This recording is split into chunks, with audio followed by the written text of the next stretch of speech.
यही कार्तिक 22 गते म र मेरा दुईजना साथीहरूले पाँचपोखरी यात्रा सुरु गर्यौं। काठमाडौँको नारायणटार बस फाकबाट सिन्धुपाल्चोक जाने बस पाइँदो रहेछ।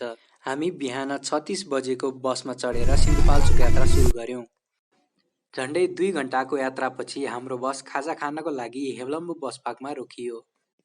हामीले चना, अन्डा र सबै नेपालीको प्रिय खाना मोमो खायौं र हाम्रो यात्रा फेरि सुरु गर्यौं।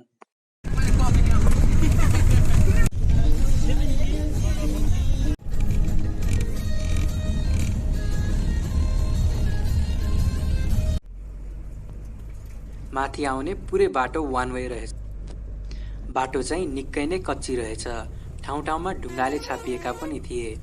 जसो तसो हाम्रो बस अघि बढ्दै गयो।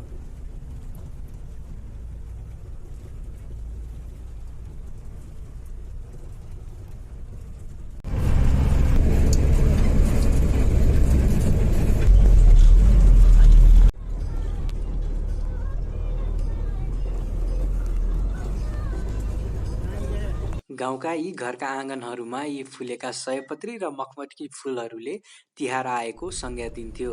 हामीलाई चाहिँ यी फुलहरूले हामीलाई नै स्वागत गरिरहेको जस्तो भान हुन्थ्यो। भाइ डाइभ हान न, डाइभ हान, डाइभ हान न ल।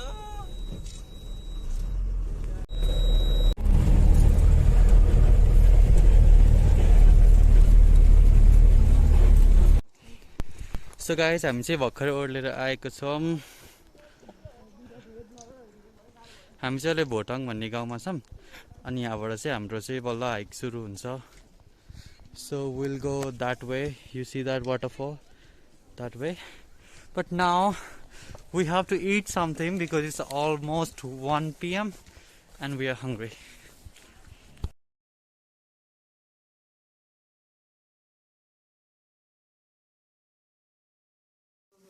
And guys, this is our first meal.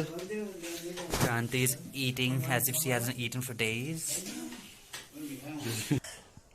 अहिले चाहिँ हामी छिम्टी आइपुग्यौँ। बसको झन्डै 6 घण्टाको यात्रापछि हामी अहिले छिम्टी आइपुगेका छौँ। यहाँबाट चाहिँ हिँडेर अब ट्रेकको यात्रा सुरु हुन्छ।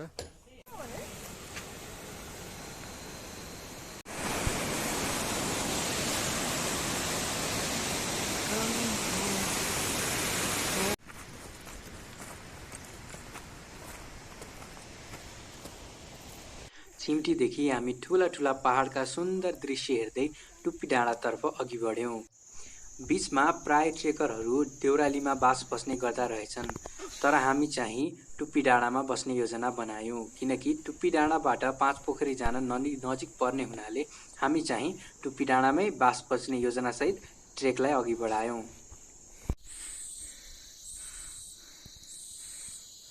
टुप्पी डाँडा पुग्न चाहिँ कति लाग्छ दाइ? 2 घण्टा।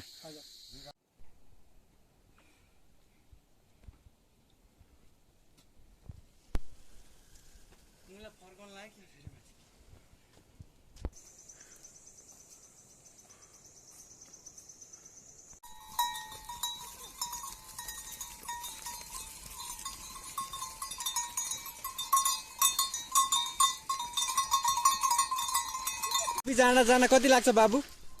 टुप्पी डाँडा पुग्न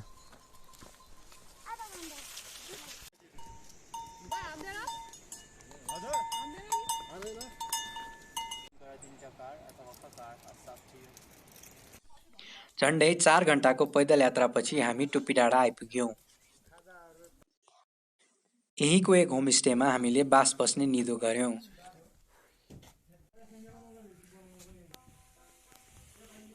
कोठा चाहिँ त्यति व्यवस्थित थिएन, ब्ल्याङ्केटहरू पनि छरपष्ट भएका थिए।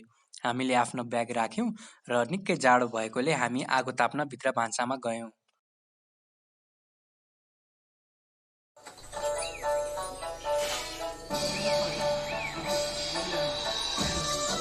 Cheers.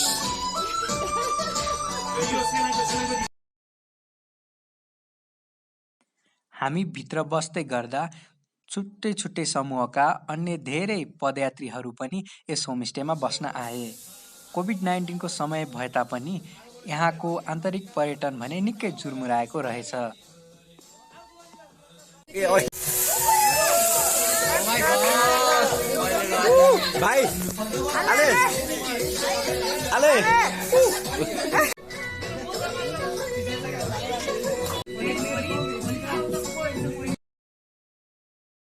खाना खाएपछि हामी सुत्न कोठामा गयौँ। यहाँ ब्ल्याङ्केटहरू त्यति सफा लागेनन्, त्यसैले जाडो पनि निकै थियो र मैले 2टा नयाँ ब्ल्याङ्केट ल्याएँ र एउटा आफूभन्दा माथि र एउटा तल राखेर आफूलाई स्यान्डविच जस्तो बनाएर सुतेँ।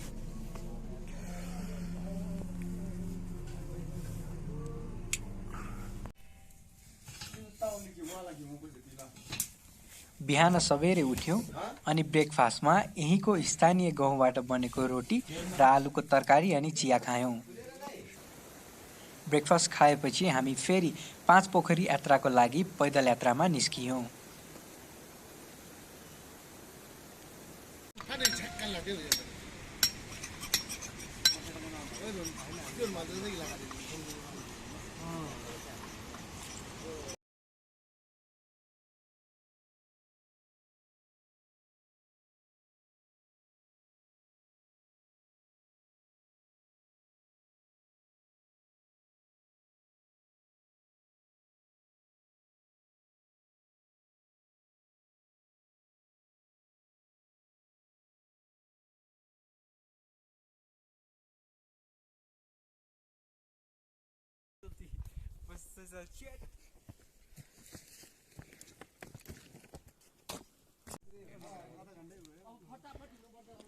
हामी बिहान टुप्पी डाँडाबाट झन्डै 7 बजे निस्किएका थियौँ।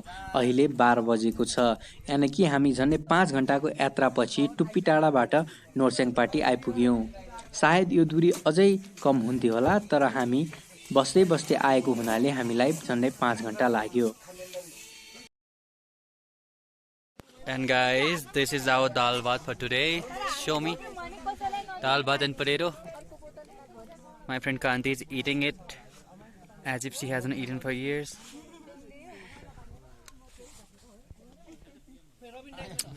Oh no, Kali. So guys, this is our lunch for today. This is egg with noodles and this is dal bhat. And so we are very nearby. You can see over there that hill, that is Paas Pokhari, and we have to walk 3 hours now to get to our destination. And look at my Kali. Mwah. हामीले खाजा खाएपछि फेरि हाम्रो पैदल यात्रा सुरु गर्यौं। यस trekking रुटभरि बाटोहरूमा थुप्रै यस्ता रातो र सेतो रङले पोतिएका धर्काहरू भेटिने रहेछन्। यो गर्नुको कारण चाहिँ ताकि पैदल यात्रीहरूले बाटो पहिल्याउन सजिलो होस् भनेर रहेछ।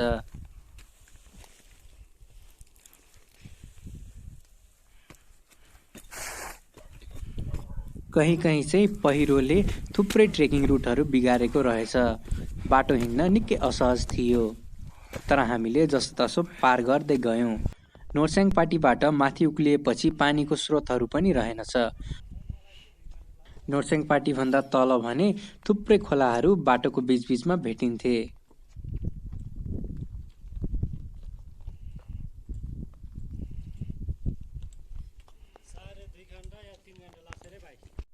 So right now I'm just in the middle of the stones. Everywhere is full of stone in the mountains. So I'm around the height of 3,700 meters. If I fail from here, I'm over. My life is over. But I'm not going to fail off. I'm just loving this place, and the atmosphere of here is amazing. It's amazing, and I was gonna reach Paas Pokhari within an hour, and then we'll move to View Tower for 45 minutes of more walk, and then we'll see some sunset there. Stay tuned. यो त लाली गुराँस भन्ने कस्तो बवाल देख्छ होला है। Danger रहेछ। How are you feeling, Kanti? Good. But Good? I'm very tired. आइएमको टी-सर्ट नि क्या कलरफुल देखिने के। Yeah, I am colorful, that's why. You are colourful. यस।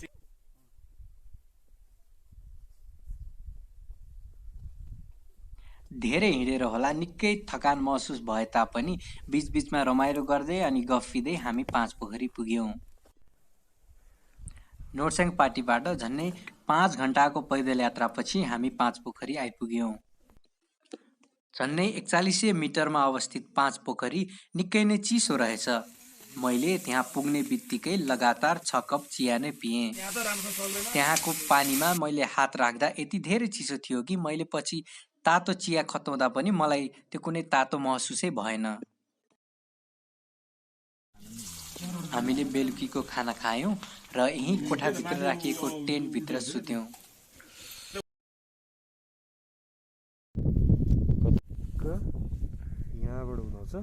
हामी बिहान सबेरै 5 बजे उठ्यौं र भ्यू टावरमा सूर्योदय हेर्न गयौं। पाँचपोखरीबाट भ्यू टावर जान झन्डै 45 मिनेट लाग्दो रहेछ।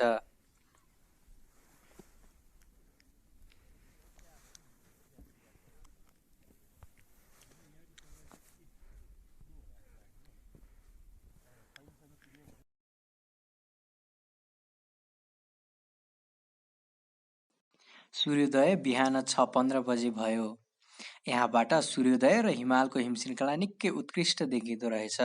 सँगसँगै तलको पाँचपोखरी पनि झन्डै प्रष्टै देखिने रहेछ। Namaste to everyone. Right now I'm at 4,200 meters from the sea level. Just right below me you can see those 5 beautiful Pokharis. This is natural and this is the main attraction of this place. Yearly around thousands of people visit this place. This is famous for both the domestic and international tourists. And just on my left you can see those amazing mountain ranges.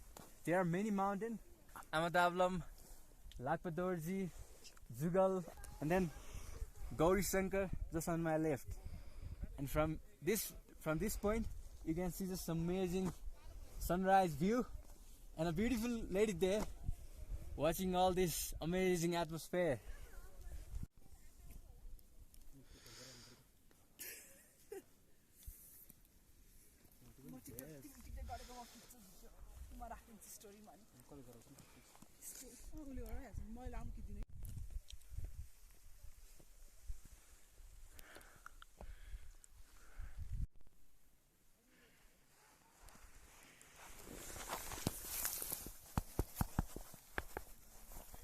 These are full of ice, you can see.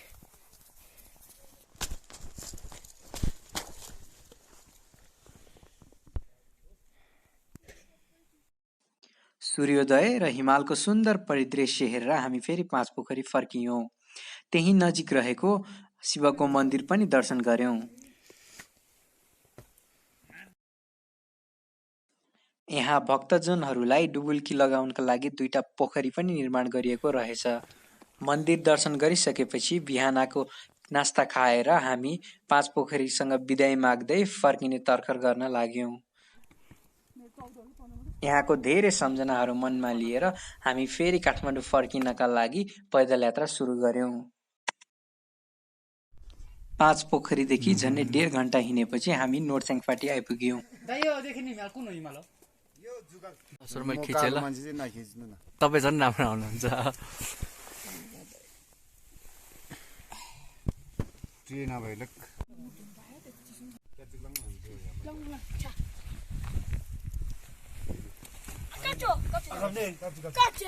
कहाँ के गर्नु सुरुमा यो हान्ने हो त्यहाँ भित्र छिराउने अनि त्यसरी यसले तपाईँले जहाँ भन्नु त्यहाँ हान्ने। मैले कहाँबाट हान्ने यहाँबाट यहाँ ओके त्यो भित्र छिराउनु पर्ने ल त्यसमा हान्नु पर्ने त्यस्तो हो। धन्यवाद। नोर्सेङ पाटीबाट झन्डै 2.5 घण्टा ओह्रालो लागेपछि हामी टुप्पी डाँडा आइपुग्यौं। यहाँ हामीले खाजा खायौं र फेरि ओह्रालो लाग्यौं। झन्डै 2.5 घण्टा हिँडेपछि हामी छिम्ती आइपुग्यौं। हामीले यहीँको एउटा नयाँ होमस्टेमा बास बस्ने योजना बनायौं।